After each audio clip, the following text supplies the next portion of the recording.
E hoje eu tô aqui pra fazer um vídeo um tanto ousado com vocês. Retrospectiva do cinema em 2025. Ah, Felipe, você vai falar de todos os filmes lançados em 2025? Não.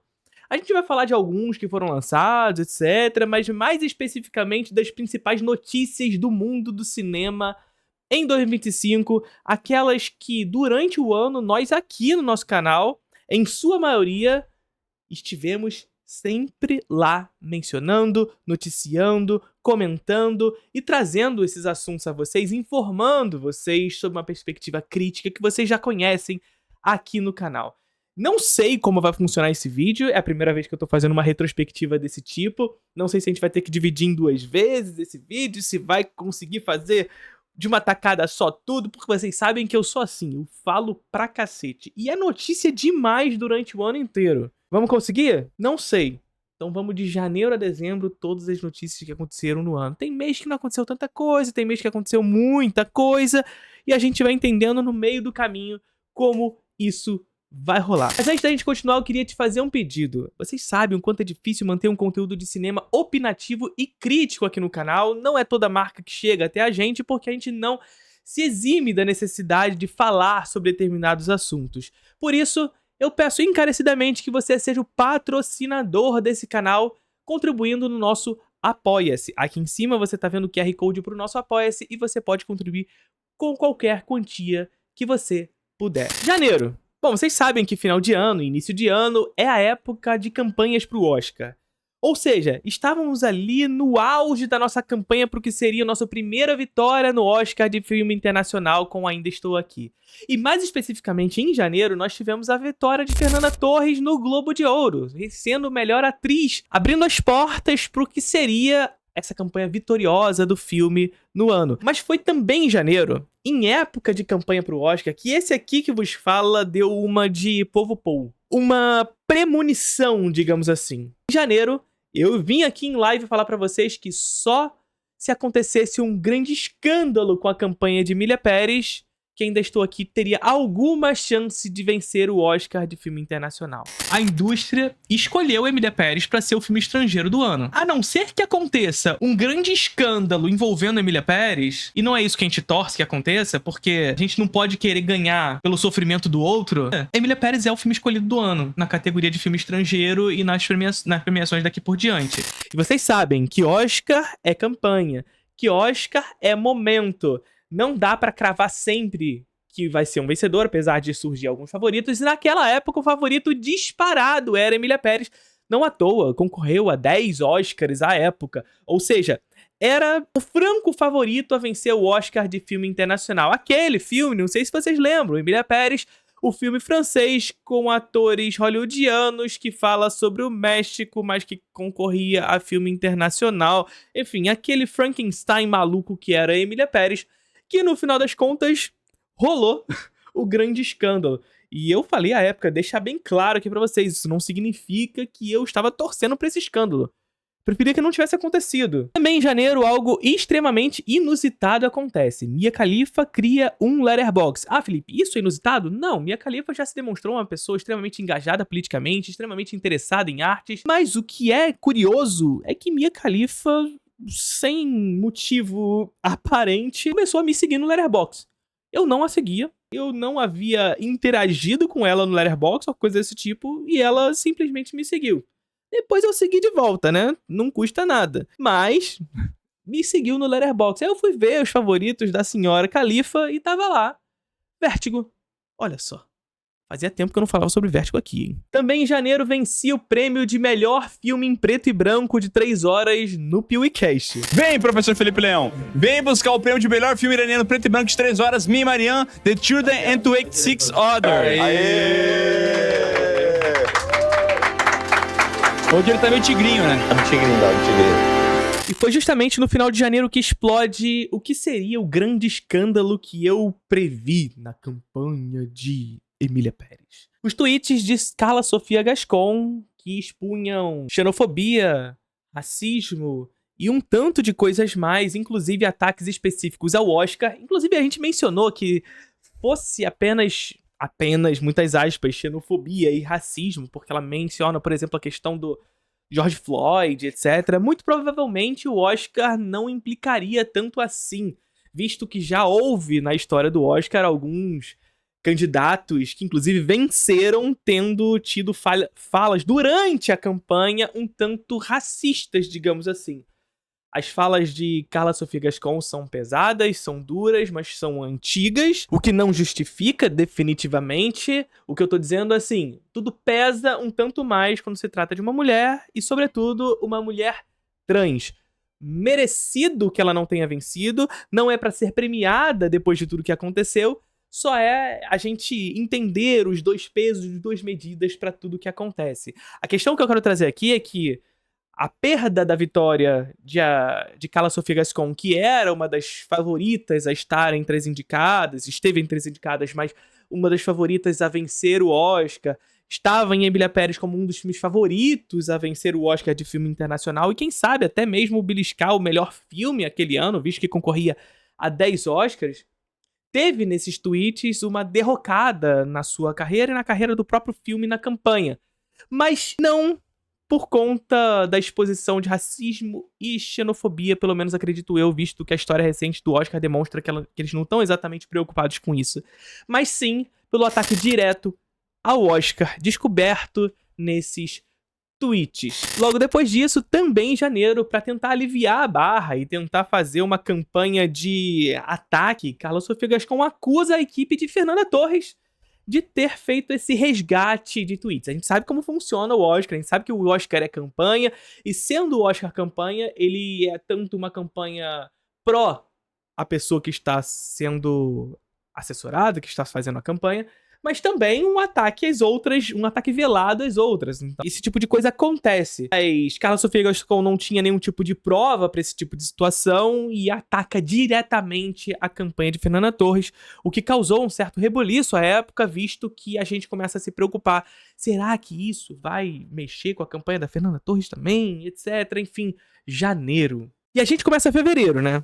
Em fevereiro ainda estamos em época de campanha do Oscar. E veja só, Emília Pérez continua nos noticiários. Não foi o filme vencedor, não esteve nem perto de estar entre os vencedores, venceu a categoria de melhor atriz coadjuvante, mas aí eu acho que não tinha nem como não vencer nessa categoria, de fato. Só que fevereiro continua a época de campanha pro Oscar e a Netflix tenta de tudo juntar os cacos da campanha para Emília Pérez, a campanha que foi vitoriosa, pelo menos na pré-campanha, para os selecionados, fazendo com que o filme fosse indicado a 10 Oscars, mas depois de toda a exposição que ocorreu dos tweets, Emília Pérez cai numa derrocada absoluta na campanha pro Oscar, e a Netflix desesperadamente começa a mudar a sua estratégia de campanha, fazendo uma campanha de Emília Pérez sem Emília Pérez. É tipo Harry Potter sem Harry Potter?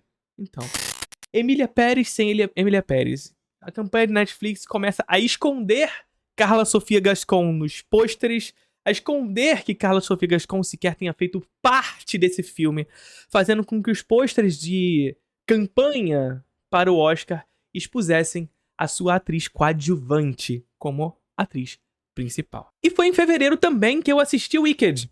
E veja só, por que eu tornei Wicked uma notícia aqui na nossa retrospectiva? Porque eu não estava esperando absolutamente nada do filme. Mais do que isso, eu não estava esperando nem mesmo assistir Wicked. Eu assisti Wicked porque eu precisava assistir para assistir todos os filmes indicados a melhor filme no Oscar. Porque eu tava fazendo a nossa cobertura do Oscar e por isso eu precisava assistir a todos os filmes. Eu voltei a fazer essas coberturas do Oscar e assistir todos os filmes indicados a melhor filme e eu tive que assistir Wicked. Não era exatamente o filme que eu esperava assistir, mas é aquele negócio que eu sempre digo. Eu boto pra assistir todo filme que eu assisto esperando gostar desse filme. Mesmo aqueles que eu não estava exatamente mais querendo assistir. Eu assisti. E eu amei Wicked. E por isso que virou notícia aqui. Eu amei Wicked e foi... Eu não só amei Wicked, como foi um dos últimos filmes que eu verdadeiramente tive a experiência daquele tipo de... Estou esperando o próximo. De criar uma noção de um universo compartilhado que eu preciso assistir o próximo filme. E eu assisti. Ainda não dei minha opinião sobre o segundo filme aqui. Mas quem sabe? Felipe Leão é bem-vindo na Barreira de Oz. Também em fevereiro foi anunciado pelo Ministério da Cultura a criação do Tela Brasil para o segundo semestre de 2025. Estamos lançando esse vídeo aqui no dia 31 de dezembro e até agora, nada. O que é o Tela Brasil, Felipe? Aquele streaming de filmes brasileiros? Aquele streaming que poderia abarcar aqueles filmes que não conseguem espaço em nenhum outro lugar? Aqueles filmes que não conseguem espaço no mercado tradicional de cinema, nas salas de cinema, ou se conseguem, ficam uma semana em cartaz e depois não conseguem espaços alternativos para serem comercializados? Aquele lugar onde esses filmes poderiam ter casa e, portanto, um espaço de exibição de filmes brasileiros para que o brasileiro possa conhecer filme brasileiro de forma gratuita, aquele streaming que chegou sob a condição da janela de oportunidade criada por Ainda Estou Aqui, toda a campanha de Ainda Estou Aqui pro Oscar naquela época, que viria a ser a vitória, seria oportunizada com o Tela Brasil como uma dessas políticas.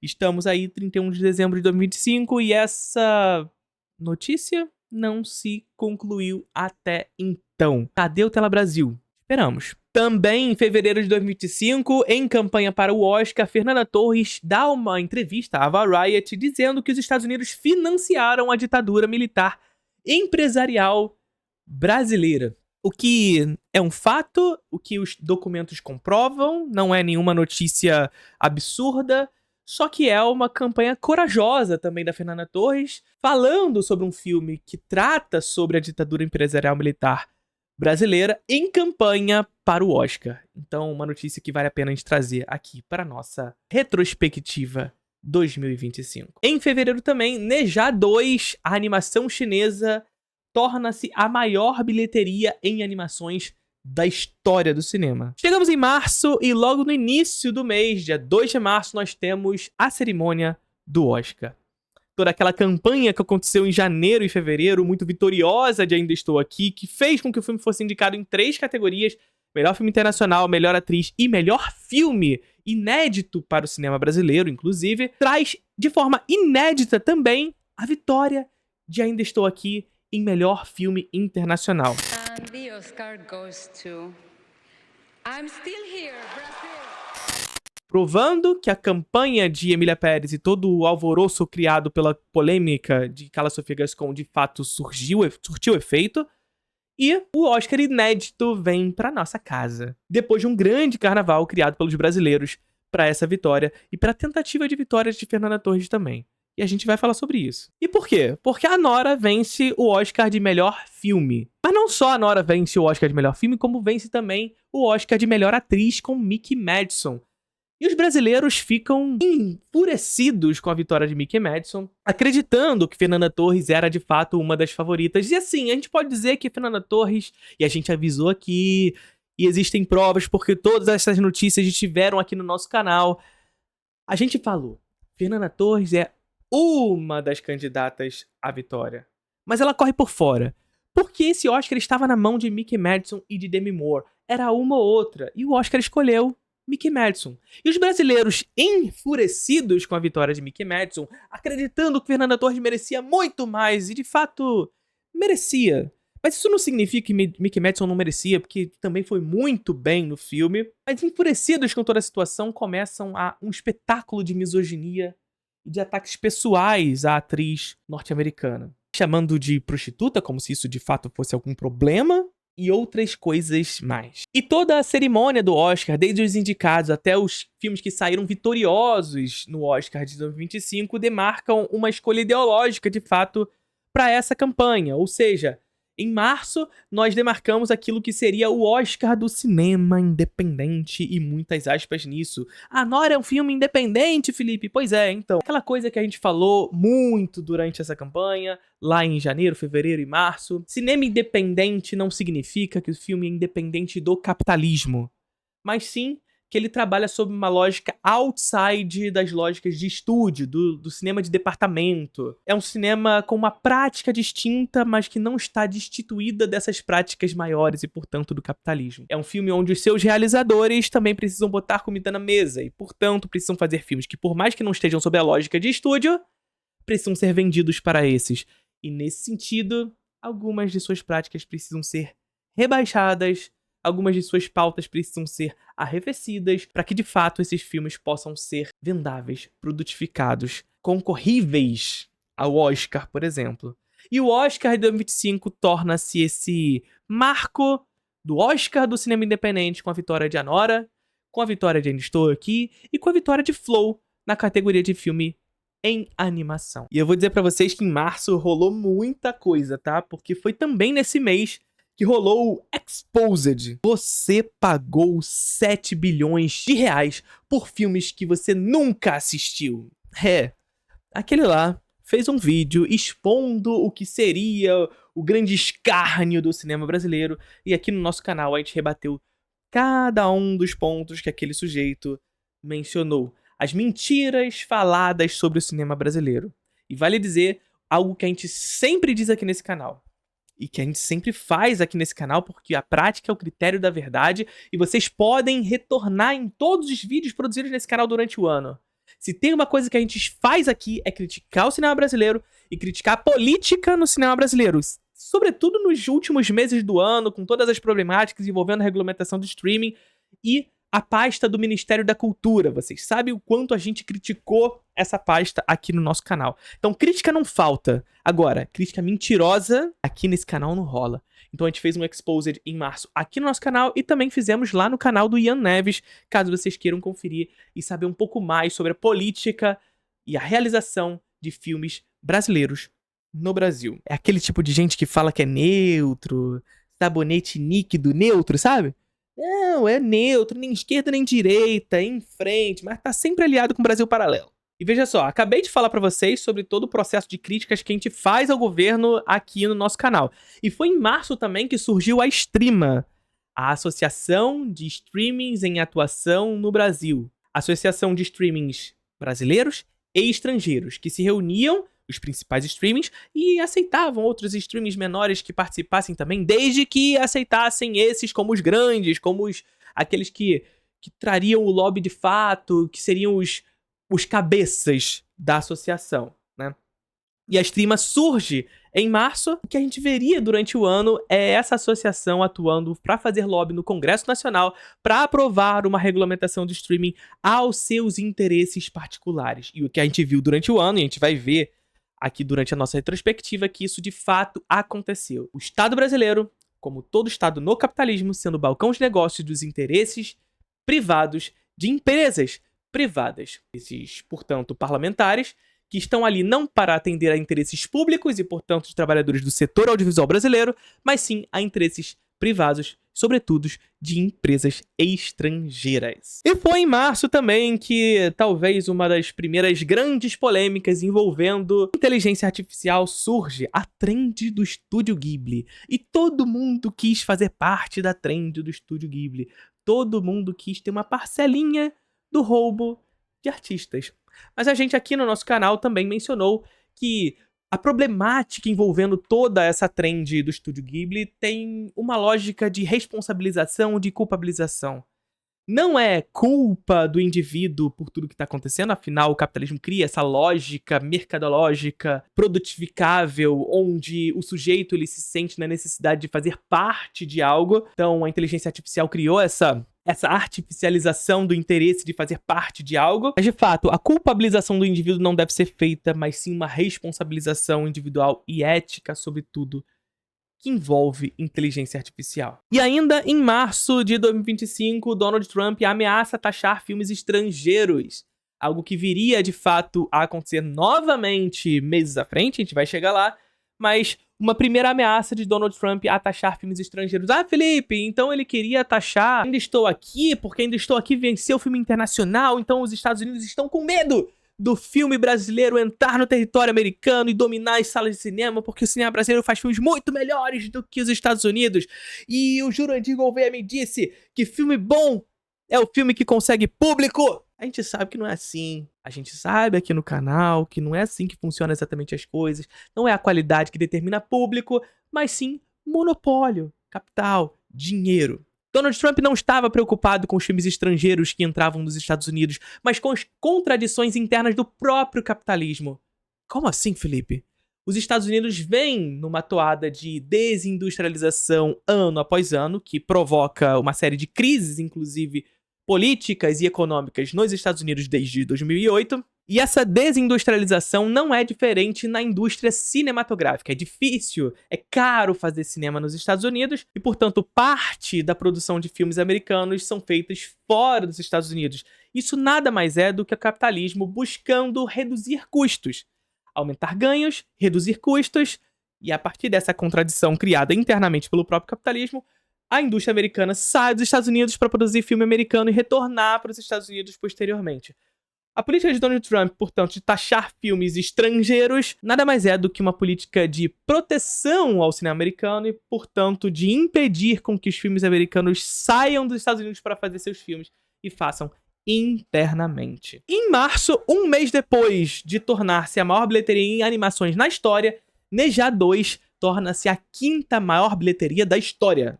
E aí eu tô falando de maior bilheteria da história do cinema, não é nem mais de animação. 5ª maior, superando Vingadores. E essa notícia tem, assim, ó, tudo a ver com o que a gente falou do Donald Trump anteriormente. Porque toda essa política de Donald Trump de taxações, que a gente vai ver que mais tarde tem as taxações ao Brasil, inclusive, também, estão intimamente relacionadas à ruína do Império Americano. Que não vai ser daqui a 7 anos, não vai acabar daqui a 2 anos. Não, é um processo longo e demorado. E nenhum império rui, nenhum império cai sem atirar. Seja por guerra tarifária, seja por guerra bélica. Como isso vai acontecer nos próximos anos, a gente vai ver. E abril e maio não foram meses de grandes movimentações, pelo menos eu não lembrei de tantas. Então se você lembra de alguma notícia de abril e maio, deixa aqui nos comentários, além das que eu vou mencionar. Em abril, eu acho que o mais relevante, e assim, eu não posso dizer que isso é relevante, foi a estreia de Minecraft nos cinemas. Como assim, Felipe? Minecraft? A estreia de Minecraft é um relevante? Não, mas não é pela estreia. Mas Minecraft estreia nos cinemas e as reações nas salas de cinema são um tanto absurdas. Gente gravando, levando galinha pra sala do cinema. E veja só o que eu tô dizendo. Inclusive eu falei sobre isso aqui no nosso canal, que eu não tenho problema algum referente às reações de crianças nas salas de cinema. Porque Minecraft é um filme feito pra crianças. Por mais que você goste, tudo bem gostar, tá? Se você é um adulto e gosta do filme de Minecraft, tudo bem você gostar, não tem nenhum problema com relação a isso. Mas crianças reagem a filmes de maneira muito diferente. E tá tudo bem. Eu gosto muito mais que as crianças reajam ao filme do que elas estejam dentro da sala de cinema mexendo no celular, porque pai, mãe, ou seja lá, o responsável que levou pra sala de cinema entrega um TikTok na mão da criança dentro de uma sala de cinema. Ensinando que a sala de cinema é esse tipo de lugar. Criando, portanto, uma ética específica para essa criança de que a sala de cinema é esse tipo de espaço. Regras de convivência são estabelecidas dentro do âmbito da prática. E quando isso é feito, é isso que rola. Mas quando você reage ao filme e você é criança, criança tem que ser criança. Mesmo dentro da sala de cinema, criança tem que ser criança e tá tudo bem. Agora, adulto, indo pra sala de cinema pra ver Minecraft, pra gravar videozinho, pra produzir conteúdo, jogando galinha pro alto, baldes de pipoca, pra fazer conteúdo na internet, aí, amigo, já me pega de um jeito muito particular. E assim, a gente já fez vídeos aqui no canal também mencionando o que significa isso pra sala do cinema, a gente entender que hoje o cinema, inclusive, porque, enfim, o cinema criou esse tipo de espectador, não é como se esse espectador tivesse surgido do nada. O espectador, ele não é uma razão essencial ao longo da história, nem sempre o espectador de cinema foi esse sujeito passivo, como a gente criou como sendo esse espectador natural. Não existe essa naturalidade do espectador de cinema. Mas que a própria indústria, através de uma lógica de consumo, cria o espectador que faz mais sentido para ela enquanto produção de capital, enquanto mercadoria. E nesse sentido, os próprios filmes vêm criando uma dinâmica de construção de um novo tipo de espectador. A condição da criação de uma segunda tela e de filmes que se adequam a uma segunda tela, onde eu preciso filmar, onde eu preciso tirar foto da tela, onde eu preciso criar uma segunda narrativa para além daquela que está exposta no filme, na tela que está à sua frente. Então, abril é isso que eu tenho para mencionar. Pra tu ver como maio é um mês tão relevante, foi em maio que Engenheiro Léo diz que o cinema está morrendo. E eu falo isso logo depois que eu falo que a galera tá tendo essas reações por causa de Minecraft no cinema. É quase como dando razão pro Engenheiro Léo. Mas ele diz o seguinte: o cinema está morrendo. A arte está morrendo no mundo. Nossa musiquinha aqui no canal pra quem conhece as lives. Mas o cinema está morrendo no mundo porque as músicas não tocam mais nas baladas. Porque Caça-Fantasmas, as músicas de Caça-Fantasma tocavam na balada. E é por isso que o cinema tá morrendo. É o fim. E a segunda notícia que eu tenho pra trazer aqui de maio é mais uma notícia que, assim, contraditoriamente, eu acabo dando razão pro engenheiro Léo, né? Mas o problema é que provavelmente o engenheiro Léo adorou o filme que eu vou falar. Mas Thunderbolts, asterisco, lança nos cinemas e logo após corta-se o cartaz e anuncia-se. Na verdade, isso aqui se trata dos New Avengers.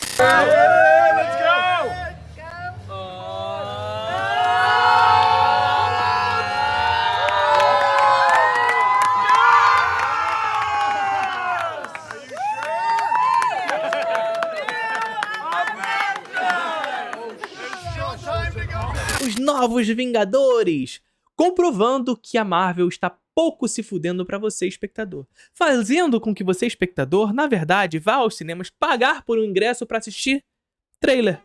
Como assim, Felipe? É claro, eu vou no cinema e assisto o trailer. Antes de começar o filme, tem trailer rolando. Não, o filme mesmo. É um grande trailer. Porque a lógica mercadológica do capitalismo, mas sobretudo da lógica de produção em massas da Marvel, é uma lógica de produção onde o que você assiste não importa, mas sim o próximo. É uma lógica de obsolescência programada, onde imediatamente ao sair da sala do cinema, aquilo ali não importa. Porque aquilo tudo que você assistiu é um grande trailer pro que vem em seguida. Thunderbolts não é Thunderbolts, é Novo Vingadores. Porque o que importa é o próximo filme que você vai assistir. Em junho nós temos bons vídeos aqui no canal mencionando, por exemplo, Léo Lins condenado por fazer piada. Assistam esse vídeo. E também um vídeo sobre a questão narrativa envolvendo o conflito Israel e Irã. Vocês lembram desse conflito que rolou lá em junho desse ano? E a gente falou sobre uma perspectiva narrativa sobre esse caso.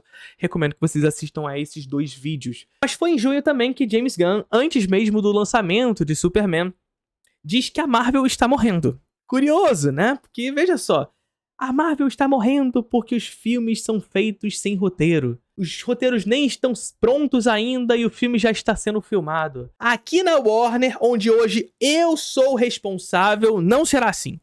Faremos filmes com roteiro. Corta, Warner vendida para Netflix, com possibilidade de ser vendida para Paramount. Para onde vai a DC? Capitalismo, meu amigo. James Gunn, o problema da Marvel estar morrendo, estar em crise, não é falta de roteiro, não. Tem uma outra coisa que chama. Também em junho, para causar um grande reboliço na cinefilia, a New York Times elege os melhores filmes do século XXI, uma lista linda, maravilhosa. Muito boa lista, inclusive. E uma lista com 100, que assim, 80% são filmes americanos, aquela história que a gente já conhece, de americano que não só conhece o próprio umbigo, sabe? Enfim, a gente tem vídeo sobre isso também, onde a gente fala de maneira um pouco mais aprofundada. Mas também, depois do lançamento da lista da New York Times dos melhores filmes do século XXI, eu mesmo criei a minha própria lista. Ah, Felipe, quem é você? Eu sou o Felipe Leão e eu criei a minha lista. Não estou falando que é a lista verdadeira, são só os meus favoritos do século XXI, caso você queira saber. Já tem lista aqui no canal.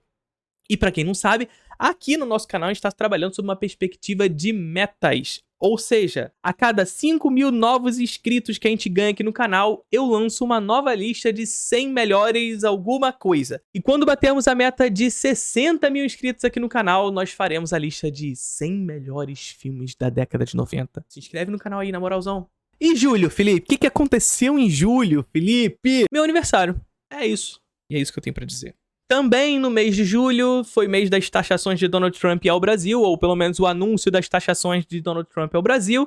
Aquela política que já não está mais envolvida necessariamente somente com cinema, mas também afetaria a produção cinematográfica, em que aqui no nosso canal nós mencionamos bastante o que significaria isso para o cinema brasileiro, na medida em que, claro, isso também traria questões prejudiciais, mas também poderia ser uma janela de oportunidade para a importação de filmes de outros lugares e, portanto, uma possibilidade de diversificar as salas de cinema, mas também de abrir espaço para o cinema brasileiro nas salas. Mas Donald Trump, como sempre, deu aquela recuadinha, né? E é em julho que eu lanço, de fato, a minha lista de melhores filmes do século XXI, porque aqui a gente é sempre atrasado. Então, A New York Times lançou em junho, eu lancei em julho. Vai lá, assiste e se inscreve no canal pra gente bater metas e ter mais listas como essa. Em julho é lançado Superman, do James Gunn. James Gunn salvou o cinema? Salvou os filmes de herói?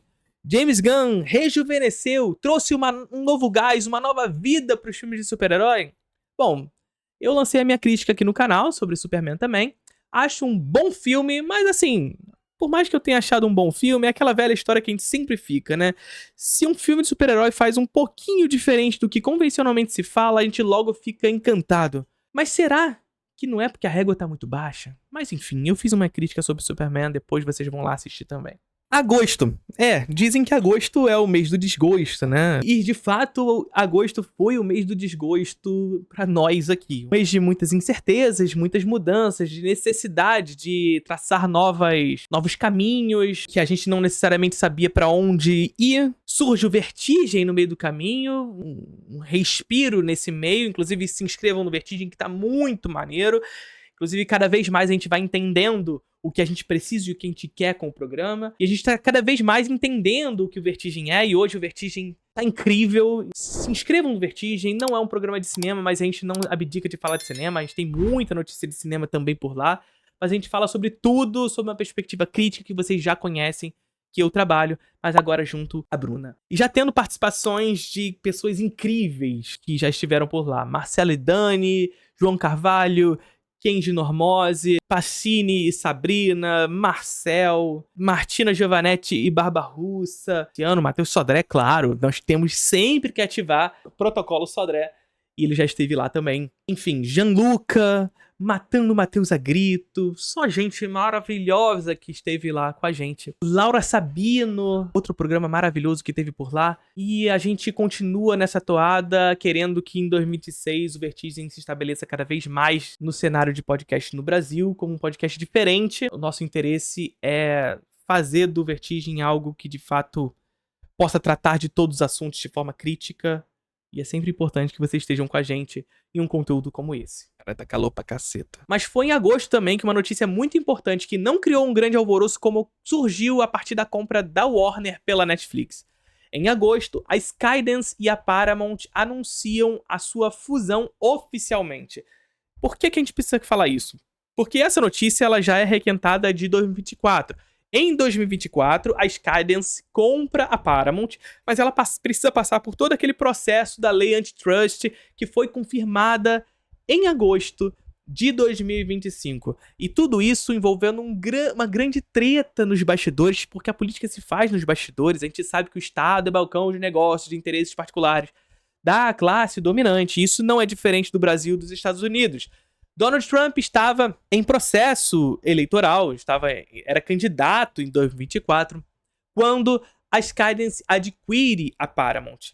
Ainda em 2024, Donald Trump faz parte de um debate eleitoral na CBS, onde ele sente que foi prejudicado nesse debate, e ele entra na justiça contra a CBS, num processo que todo jurista dizia que era um processo muito frágil, que não tinha nenhuma chance de Donald Trump vencer um projeto como esse. Mas, para surpresa de quase ninguém, em 2025, a Paramount/CBS anuncia que iriam indenizar Donald Trump numa indenização milionária, que foi identificada por todos os juristas, ou pelo menos grande parte deles, como suborno. Suborno pra quê?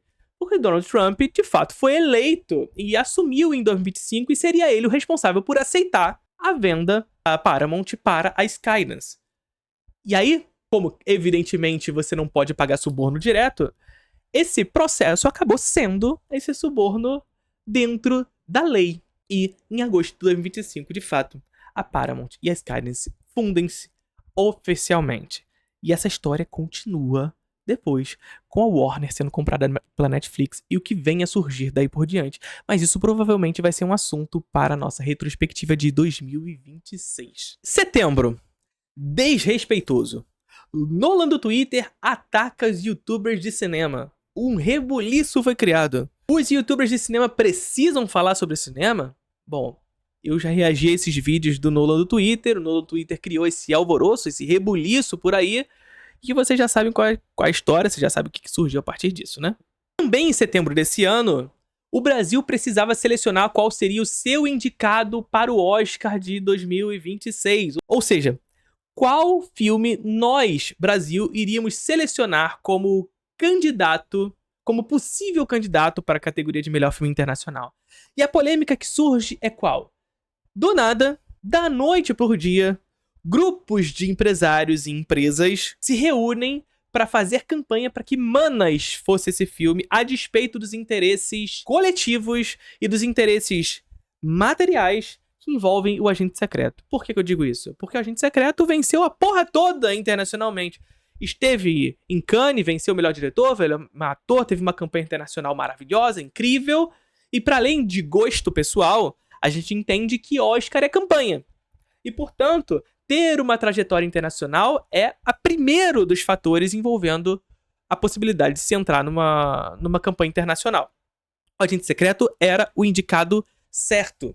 Acontece que surge um suposto interesse de se indicar um outro filme com a possibilidade de ter 2 brasileiros indicados, com a realidade de ter a possibilidade de nenhum ser indicado, né? Só que, na verdade, o que a gente tem envolvido nisso são interesses, mais uma vez, privados envolvendo um filme. Eu não estou falando sobre os realizadores, sobre quem fez Manas, sobre os interesses ideológicos envolvendo esse filme. Nós temos um vídeo aqui no canal falando sobre o caso. Depois de toda a pressão popular, criadores de conteúdo, assim como eu, outros muitos, fizeram um vídeo sobre isso, criou-se um rebuliço sobre o caso, e a Academia Brasileira de Cinema foi pelo óbvio e escolheu o Agente Secreto, mas sem que antes desse umas alfinetadinhas sem menor sentido no jornalismo, nos críticos brasileiros envolvendo o assunto. Também em setembro, a IndieWire lança a lista de melhores filmes dos anos 70, e eu aqui no canal também fiz a minha lista em setembro do que seria, para mim, os melhores filmes dos anos 70. Então, recomendo fortemente que vocês assistam esse vídeo e, mais uma vez, me ajudem a bater as metas no canal daqui por diante, que a gente vai ter um monte de lista de top 100 daqui por diante. Se inscreve aí no canal. Tô esperando. Vai. Em outubro, Trump ameaça mais uma vez taxar filmes estrangeiros. Anuncia, na verdade, essa taxação a filmes estrangeiros que posteriormente não se confirma, pelo menos até então. E é aquilo que a gente já mencionou anteriormente. Não significa taxar filmes brasileiros, franceses, ingleses, ou seja lá o que for. Significa taxar filmes americanos que têm parte das suas produções realizadas fora dos Estados Unidos e, portanto, uma taxação que visa reindustrializar a produção audiovisual americana. Ou seja, você aí, vira-lata, que fica falando assim, não, do meu bolso eu não quero dinheiro pra fazer filme brasileiro ruim. Pois é, mas lá nos Estados Unidos eles botam dinheiro pra fazer Vingador, sabe? Pra fazer Homem-Formiga. E você reclamando, mas aí eles ganham dinheiro porque botam dinheiro, porra. Caceta. Tu acha que eles têm uma indústria de cinema daquele tamanho porque eles não botam dinheiro? É só o bilionário filantropo que botou dinheiro. Também em outubro, a polêmica da atriz Cillian Norwood. A atriz em inteligência artificial agenciada por uma empresa que diz que vai criar novas atrizes de inteligência artificial e que será esse o futuro da indústria. Que a atriz virá para substituir Scarlett Johansson e companhia. E nós temos vídeo aqui no canal falando sobre o caso também. Em outubro também, um caso bastante inusitado aconteceu, que foi o caso do balde de LED de Wicked 2. O presente, o brinde da Cinemark. Cinemark, inclusive, voltou atrás e não mais comercializou o balde de LED de Wicked 2. Será que Cinemark está vendo o canal Felipe Leão? Gente, pelo amor de Deus, quem inventa que, assim, uma ideia super maneira? Vamos criar um balde de LED dentro da sala de cinema. Já não basta a galera pegando o celular e já, ó, metendo flash pra tirar foto da tela, pra gravar o filme, não basta. Tem que botar balde de LED pra criança pegar aquilo ali, ó, botar na cabeça porque eu sou a Elfaba. Não, mas é aquilo que a gente já mencionou anteriormente, nós temos vídeo aqui no canal sobre o caso do balde, a gente tentou falar sério em determinado momento também. É aquilo que a gente já falou, o espectador de cinema, ele não é puro, não é essencial, ele é criado, ele é construído. Então a dinâmica do que é esse espectador só é dessa forma. Esse lugar onde hoje a gente diz que não tem como mais ir no cinema porque as pessoas não respeitam mais, na verdade é o tipo de espectador que se espera hoje na sala do cinema. E bom, lá em março vocês viram que a gente falou sobre a Streama, né? A Streama foi anunciada a Associação de Streamings e Atuação no Brasil para fazer lobby no Congresso Nacional e no Senado, para passar uma regulamentação do streaming que atenda aos seus interesses e não ao interesse dos trabalhadores do setor. E foi em outubro, inclusive, que o PL dos streamings foi alterado. Nós tivemos a retirada de Jandira Fegali da relatoria da PL, colocado no lugar Dr. Luizinho do PP, e Dr. Luizinho acelera a votação da PL dos streamings, alterando o projeto aos interesses da Streama. Streama essa que sentou-se à mesa junto ao governo, junto ao Ministério da Cultura, para apresentar a sua proposta. E, curiosamente, depois de tudo isso acontecer, Dr. Luizinho entra na relatoria, tira a Jandira Fegali, depois do jantar, tira a Jandira Fegali, e depois disso acontecer, nós temos uma PL que reduz a taxação anunciada, ou seja, se o setor pedia por 12% de taxação através da Condecine para alimentar o fundo setor audiovisual e, portanto, dinheiro que retorna para o setor, que circula no mercado, ou seja, não faz sentido que vá aumentar o preço do seu serviço, não é isso que aumenta o preço do seu serviço, o que aumenta o preço do seu serviço é monopólio, é o que está acontecendo, é o Warner sendo comprado, é a Paramount sendo comprada, é isso que aumenta o serviço do seu catálogo, do seu streaming. Ano após ano a Netflix aumenta o valor e não tem Condecine, não. Não tem taxação, não. Aumenta porque aumenta. Aumenta porque é capitalismo, porque existe monopólio. E monopólio controla preço. Se o setor pedia por 12%, a PL dizia 6%. Mas não dava, né, 6%. Então, depois que a Streama se reúne no jantar, que Dr. Luizinho assume a relatoria, reduz-se para 4%, com a possibilidade de dedução de 60%, ou seja, aproximadamente 1,5% de arrecadação. E é isso, amigo. Nós temos inúmeros vídeos aqui no canal tratando do assunto de maneira mais aprofundada. E foi também em outubro o nosso mês do terror. Fizemos vídeos sobre O Chamado, por exemplo, mas também fiz a lista de melhores filmes de terror de todos os tempos, ou pelo menos aqueles que eu acredito serem os melhores filmes de terror de todos os tempos. Lembrando também que muitas listas de top 100 vão surgir em 2026, basta você me ajudar a bater as metas. Se inscreve aqui no canal.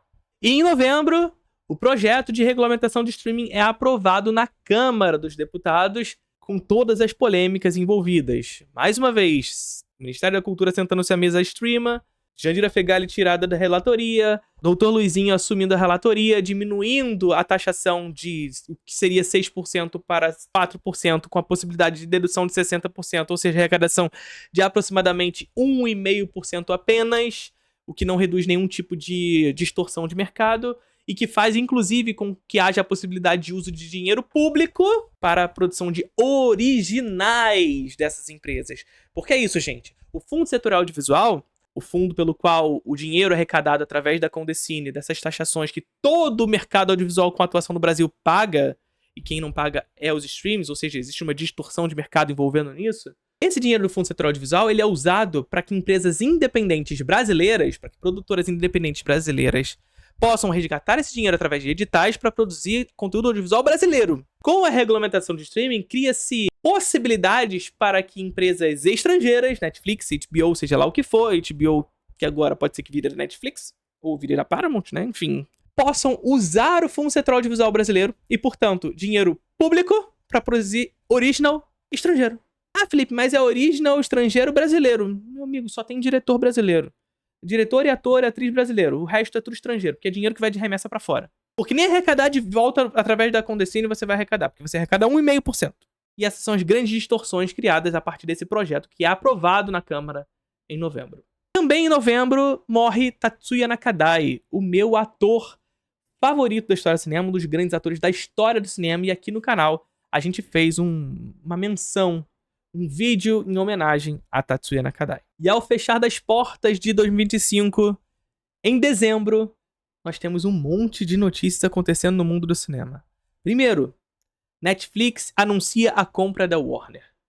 Paramount e Skydance entram no jogo e criam todo um rebuliço envolvendo isso. Porque, veja, a Netflix anuncia a compra da Warner por aproximadamente 80 bilhões de dólares. A Skydance, que já estava, Skydance Paramount, que já estava em jogo, querendo adquirir a Warner há muito tempo, se sente, aspas, prejudicada e faz uma oferta hostil. Ou seja, vai direto aos acionistas falando assim, ó, te ofereço 108 bilhões de dólares pela compra. e mais um tanto de chantagem, digamos assim. Porque, veja, quem vai votar na política antitrust pela compra da Warner? Ele mesmo, Donald Trump. E se nós falamos lá atrás que Donald Trump aprovou a compra da Paramount pela Skydance, é justamente porque aqueles que detêm a Skydance Paramount são Larry e David Ellison, que também são donos da Oracle, empresa que é aliadíssima do governo de Israel e dos Estados Unidos, oferecendo dados de pessoas mesmos para o governo e para o Estado de Israel. David e Larry Ellison são aliados históricos do governo Trump, que aprovou, através de uma série de polêmicas, a compra da Paramount pela Skydance. E agora, a Netflix anuncia a compra da Warner. Mas a Netflix não exatamente tem o apoio de Donald Trump. O que significa isso para a Netflix? Significa que, por um lado, para que essa aprovação seja realizada, para que de fato essa compra seja consumada, a Netflix vai ter que se aproximar do governo Trump. Ou então, vai ver a sua concorrente, mesmo que a Netflix esteja com um contrato em mãos, o que garante algumas coisas para ela, vai ver sua concorrente entrando na frente. Nós temos vídeos aqui no canal aprofundando ainda mais essa discussão. Também em dezembro, nós temos o anúncio dos indicados ao Globo de Ouro e o Agente Secreto está lá nos representando mais uma vez com 3 indicações. Melhor filme internacional, melhor ator em filme de drama e melhor filme. Também em dezembro nós temos o vídeo de Wagner Moura pedindo por uma regulamentação de streaming mais justa e pedindo sobretudo para que o Ministério da Cultura não se esconda do debate. Lá aqui acompanhando de longe o projeto de regulação dos VODs no Brasil, dos streamers, e percebendo que tanto o projeto que passou pela Câmara quanto o aprovado na Câmara, quanto o que passou pelo Senado, são projetos muito ruins, não só para o setor audiovisual brasileiro, da cultura, para um setor que gera emprego, gera renda, um setor econômico importante, como de um modo geral, é ruim para o Brasil, para a autoestima, para a autonomia do país. 2 pontos me chamaram a atenção. Um é o valor mesmo próprio da taxação, de 4%, é muito pouco. O Brasil é o segundo maior mercado, onde os streamers fazem mais dinheiro no mundo, apenas depois dos Estados Unidos. Então, para um mercado desse tamanho, é uma taxação muito pequena. E segundo, o ponto mais bizarro, que é o fato dessas empresas poderem usar esse dinheiro, parte do dinheiro da taxação, para investir em seu próprio conteúdo. Eu quase não entendo o que isso significa. É um dinheiro que deveria estar indo para o fundo setorial do audiovisual e um dinheiro que deveria estar indo para fomentar a produção independente brasileira. Então, eu queria deixar aqui esse recado para que o Ministério da Cultura do Brasil entre nesse jogo defendendo a autonomia do país nessa questão e que o presidente Lula fique atento. Esse é um momento importante, não só para o setor audiovisual brasileiro, mas para a autoestima do país, para a soberania do país.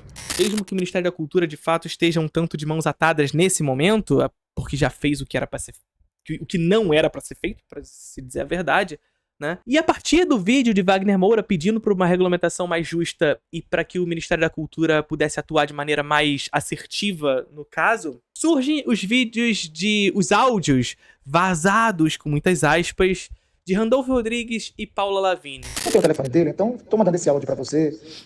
Se possível, faça chegar até ele e pode usar como quiser. Bom, primeiro é o seguinte, eu acho que é importante esclarecer a classe artística que em 2022 nós ganhamos a eleição para o governo, para a presidência da República e perdemos para o Congresso. Nós temos um Congresso desfavorável. Eu imagino que as pessoas estejam assistindo televisão, estejam vendo o que está acontecendo. Daqui a pouco pode ser que 2 deputados da extrema-direita sejam salvos e um da esquerda seja caçado. É esse o Congresso que temos, é esse o Congresso que vivemos. Vota marco temporal, vota outras coisas aqui. Então a gente tenta aqui minimizar danos. O texto do VOD, você acompanhou, construiu tudo. Nós tentamos o melhor texto, mas não conseguimos. Tem lobby de plataformas nesse Brasil, nesse mundo. Desculpa a revolta, mas eu não sei que mundo o pessoal tá. Tem lobbies aqui. A gente conseguiu, foi o melhor possível do texto.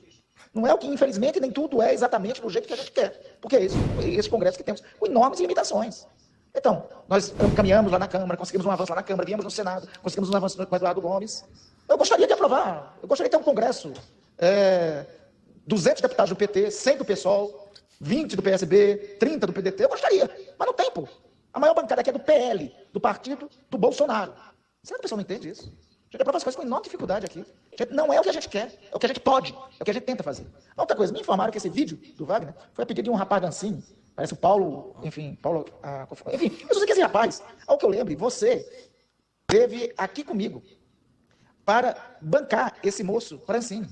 Eu te levei com o Rodrigo Pacheco, tu pediste por esse rapaz. Tu foste em todo canto, no Mink, em todo canto, pedir por esse rapaz.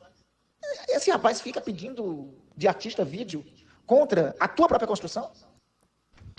Juro que eu não entendi nada. Eu gostaria de entender mais. Porque quando eu vi pelo nome do rapaz, foi o cara que tu vieste bancar aqui. E tu me fizeste te levar com o Rodrigo Pacheco para bancar esse cara. Não estou entendendo. Mas enfim, desculpa o desabafo, porque eu realmente não entendi coisa nenhuma. Eu não tenho o telefone do Wagner, senão eu mandaria esse áudio para ele direto. Mas enfim, mandei para você. Um beijo grande. Dizendo o de sempre, aquele discurso derrotista de sempre. Nós temos um congresso horrível, o pior congresso da história.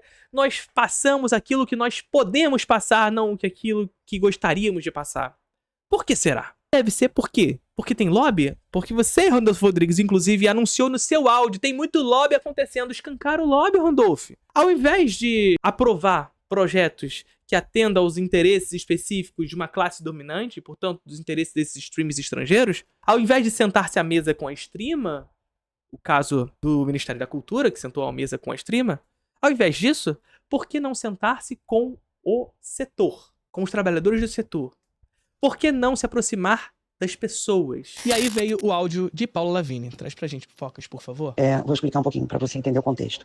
Quando eu vi esse vídeo, eu senti uma revolta enorme, porque eu sou testemunha de como o Mink não para de trabalhar e como as coisas estão difíceis no Brasil, como as coisas estão difíceis do governo. Eu não sou do governo, eu não sou do PT, eu não sou filiada a partido nenhum, eu sim sou progressista, mas eu não sou injusta.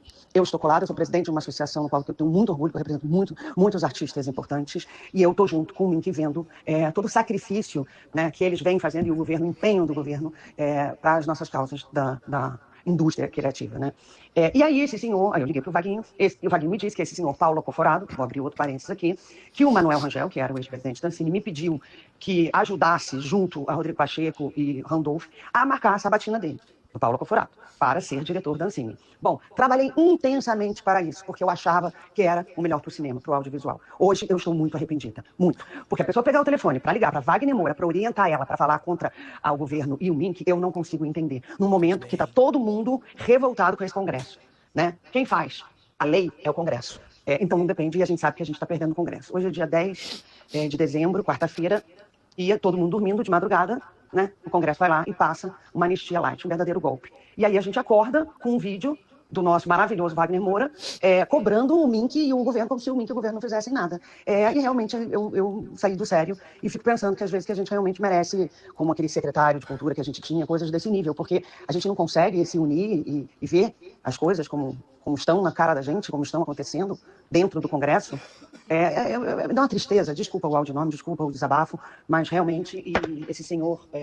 muito arrependida de ter ajudado a colocar esse senhor Paulo Coforado, que junto com Jandira e Manuel Rangel conspiram contra a MAGA, porque querem, a Jandira queria ser ministra. A verdade é essa. Eu agora tá no áudio aqui gravado, estou falando isso porque depois de muito tempo, vendo tudo que está acontecendo e tudo como eles fazem, trabalhando contra, sabotando o Mink, hoje eu posso garantir. Num momento que, vale dizer, o Brasil tem muito poder de barganha envolvendo os streamings no Brasil.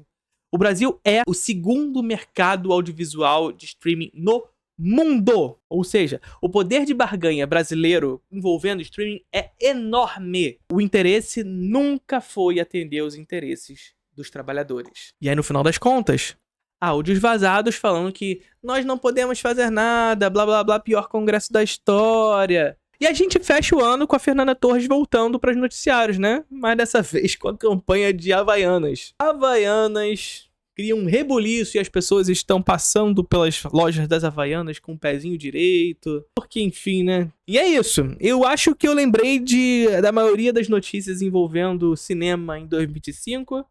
Foi um vídeo produzido meio que às pressas agora no final do ano. Espero que vocês tenham gostado. E me dizem aqui embaixo outras notícias que eu tenha esquecido do ano também. Tá bom? Curtiram o vídeo?